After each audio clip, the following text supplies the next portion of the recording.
인구 늘리기에 고심하고 있는 괴산군이 직원들에게 전입 할당량을 주고 위장 전입을 유도한 게 아니냐는 논란이 일고 있습니다. 행정중심 복합도시 광역계획권의 확대가 추진됩니다. 충북 8개 시군이 포함되는데 충청권 메가시티로 가는 주춧돌로 기대됩니다. 충북 코로나1년을 통계로 돌아보는 기획보도. 코로나 팬데믹 1년 동안 충북에서만 4,700곳이 넘는 음식점이 휴업이나 폐업에 내몰렸습니다. 여러분 안녕하십니까? 계속해서 충북 지역 뉴스입니다. 인구 감소는 지역 소멸로 이어지는 중대한 문제죠. 지자체마다 인구 늘리기에 안간힘을 쓰는 이유기도 한데 이렇게까지 해야 할까요? 괴산군이 지난해 말 직원 한 사람당 몇 명씩 전입을 시키도록 할당량을 주고 주소로 옮기지 않은 직원에게는 위장 전입까지 유도한 사실이 확인됐습니다. 보도에 이지영 기자입니다. 지난해 말 괴산군 소속 A씨는 인구 늘리기에 동참하라는 압박을 받았습니다. 1인당 2~3명씩 괴산군으로 전입시켜야 한다는 내부 공지가 내려온 겁니다. 직원 당사자는 기본, 자녀 교육 등 사정에 따라 인근 시군에 거주하며 출퇴근하던 공무원들도 주소를 옮겨야 했습니다. 불법 전입 아니냐는 지적에는 잠시만 옮겼다가 다시 옮기면 된다는 설명이 돌아왔습니다.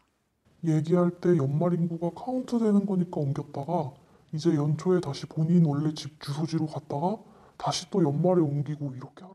가족과 친지, 지인을 동원해 주소를 옮겨달라고 읍소해야 하는 경우도 있었습니다. 실적에 따라 성과급을 차등 지급하는 건 물론 매주 회의에 보고된다는 말에 압박이 심했기 때문입니다. 불이익이 적혀있진 않는데 12월부터 이제 매주 매일 이렇게 약간 압박을 주세요. 너 몇 명 했어? 이러면서. 지난해 줄곧 하향 곡선을 그리던 괴산군 인구는 11월부터 한 달 사이 1,700명 넘게 급증하며 연말 39,393명을 기록했고 괴산군은 하반기 전입 실적이 좋은 실거와 읍면 행정복지센터 등 10여 곳을 추려 최대 200만 원까지 성과급을 줬습니다. MBC 뉴스 이지연입니다. 이렇게 공직자와 그 가족, 친지와 지인까지 동원한 괴산군의 인구 늘리기는 연말 기준으로 보면 어느 정도 효과를 거둔 것처럼 보입니다. 하지만 해가 바뀌자마자 1월에는 다시 제자리 수준으로 돌아갔는데요. 이런 반짝 인구 늘리기는 왜 하는 걸까요? 이어서 허지희 기자가 보도합니다. 지난해 12월 크게 오른 괴산군 인구는 한 달 만인 올해 1월 1,000명 넘게 다시 떨어졌습니다. 연말부터 2~3달 사이 인구수가 급증했다 회귀하는 기이한 현상. 괴산군 해명은 이렇습니다. 실제 지역에 거주하지만 신고를 하지 않은 주민들을 파악한 것이지 위장 전입 강요나 할당량을 부여한 일은 없었다. 인구가 감소하면 보통교부세 불이익으로 재원이 감소되는 만큼 연중 추진하는 사업이라는 겁니다. 하지만 연말 급증한 인구수에 대해서는 설명하지 못했고 교부세 확보를 위해서라는 해명도 설득력이 부족합니다. 행정안전부가 교부세를 계산하기 위해 인구수를 산정하는 시기는 1월부터 6월까지 6개월. 연말이면 전국적으로 임금 끌어오기 논란이 일자 6개월의 평균치를 반영한 지 이미 15년이 넘었습니다. 인구수와 교부세의 상관관계 또한 사실과 다릅니다. 행정안전부는 교부세는 지방정부의 부족한 재원을 메워주는 성격인 만큼 인구수와 교부세가 반드시 비례하지 않는다고 설명했습니다. 또한 조직적 차원의 위장 전입 유도가 확인될 경우 행안부 지도는 물론 감사원 감사까지 받을 수 있다고 밝혔습니다. MBC 뉴스 허지입니다. 행정중심 복합도시 광역계획권의 확대가 추진됩니다. 충청권 메가시티로 가는 주춧돌로 보는 시각이 큰데요. 충북으로서는 청주 지하철, 청주공항 위상 등에도 힘이 실릴 것으로 기대하고 있습니다. 신병관 기자입니다. 지난해 11월 충청권 4개 시도는 하나의 생활 경제권으로 가기 위한 메가시티 추진에 합의했습니다. 행정중심 복합도시를 축으로 충청권이 공동발전을 도모하자는 선언이었습니다. 하나의 생활권, 하나의 경제권으로 만들어야 수도권에 대응할 수 있는 새로운 발전축이 만들어질 수 있다는 점에서 그로부터 석 달, 현재 7개 시군이 포함되어 있는 행복도시 광역계획 권역을 22개 시군으로 확대해 줄 것을 충청권 4개 시도가 정부에 요청했습니다. 충북에서는 청주, 진천, 증평에 이어 동남 4군과 음성이 추가로 포함되는 안입니다. 면적이 3배 넘게 넓어지고 권역 내 인구도 258만 명에서 460만 명으로 늘어나게 됩니다. 수도권의 일극체제를 타파해서 다극체제로 국토를 균형 있게 활용하자는 그런 시발점이 될 수 있겠습니다.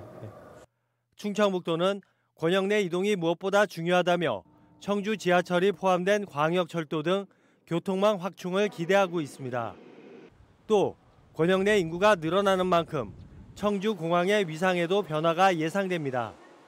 거기에 따른 인프라로 이제 철도나 도로는 구축되고 이렇게 됐을 때에 우리 이제 충주광의 위상도 높아진다 보죠. 이제 접근성이 이제 향상되니까.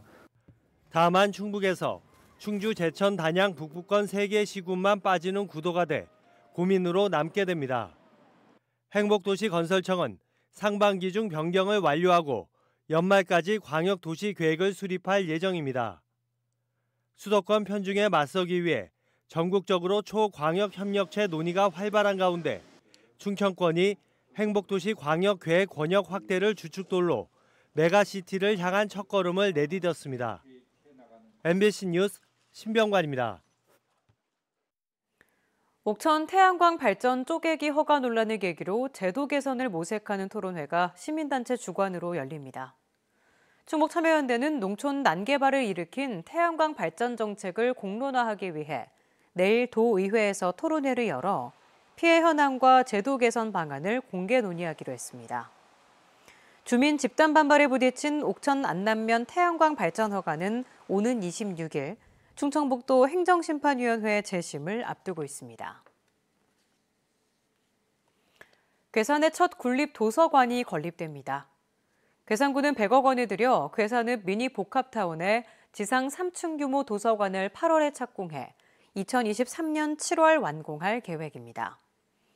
괴산 군립도서관은 자료실, 영유아실, 어린이실을 비롯해 유튜브 제작실, 문화 프로그램실, 유기농 자료실 등을 갖추게 됩니다.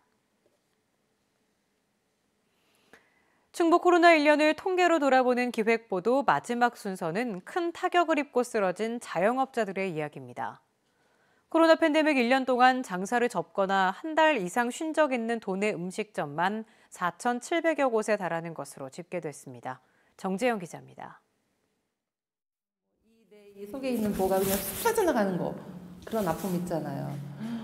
정말 새벽같이 나와서 여기 서가지고 매일 김밥 싸고 이런 나태가 오니까 정말 마음 너무 아파요. 2020년 12월 30일 청주 산남동에서 11년 넘게 영업했던 정재인 씨의 김밥 전문점이 문을 닫은 날입니다. 10평 남짓한 가게에 주방 직원을 2명이나 고용했을 정도로 코로나 전까진 주문이 적지 않았던 곳이지만 지금은 흔적만 남았습니다. 팬데믹 이후 매장 손님은 물론 단체 포장 주문까지 뚝 끊기면서 난생 처음 마이너스 통장까지 만들어 버텼지만 장사를 할수록 쌓이는 빚에 가게 운영을 포기할 수밖에 없었습니다. 200, 300, 몇백, 1000 이상까지 올라가고 하니까 시간이 더 가면 갈수록 마이너스는 더 늘어나는 거잖아요. 생각해보니까 견딜 수가 없어서. 충북 첫 코로나19 확진 환자가 나온 지 1년. 그 사이 음식점만 1,660여 곳이 차례로 문을 닫았습니다. 술자리나 단체 외식이 많은 고깃집이 약 30%를 차지해 가장 많았고 한식당도 370여 곳이나 장사를 접었습니다. 한 달 이상 휴업한 곳도 무려 3,000곳을 넘었는데 코로나가 확산한 시기에 집중됐습니다. 더 우려스러운 건 간신히 버티고 있는 잠재적 휴폐업업소가 많다는 것. 직원을 대폭 줄이거나 아예 없애는 나홀로 사장님이 늘고 있습니다. 지난해 고용원 없는 자영업자가 전년 동기 대비 6,000명 늘어난 반면 있는 자영업자의 수는 5,000명이 감소했습니다. 이제 나가는 지출은 똑같고 저희가 이제 줄일 수 있는 거는 인건비밖에 없어요. 직원들도 이제 이해를 해주고 그런 상황에서 정말 최소인은 이제 3명만 남은 상태입니다.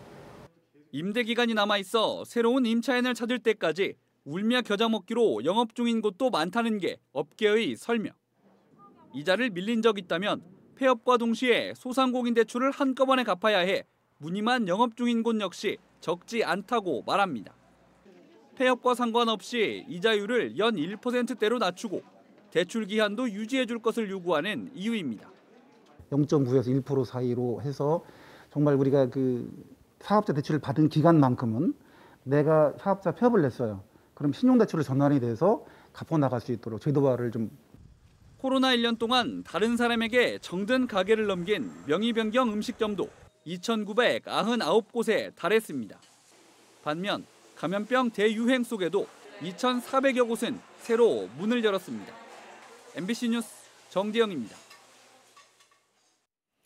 이달 충북의 소비자 심리지수가 90포인트대를 다시 회복했습니다. 한국은행 충북본부가 발표한 충북의 2월 소비자 심리지수는 전달보다 2.7포인트 오른 92로 지난해 12월 80대로 떨어진 지 2달 만에 90대를 회복했습니다.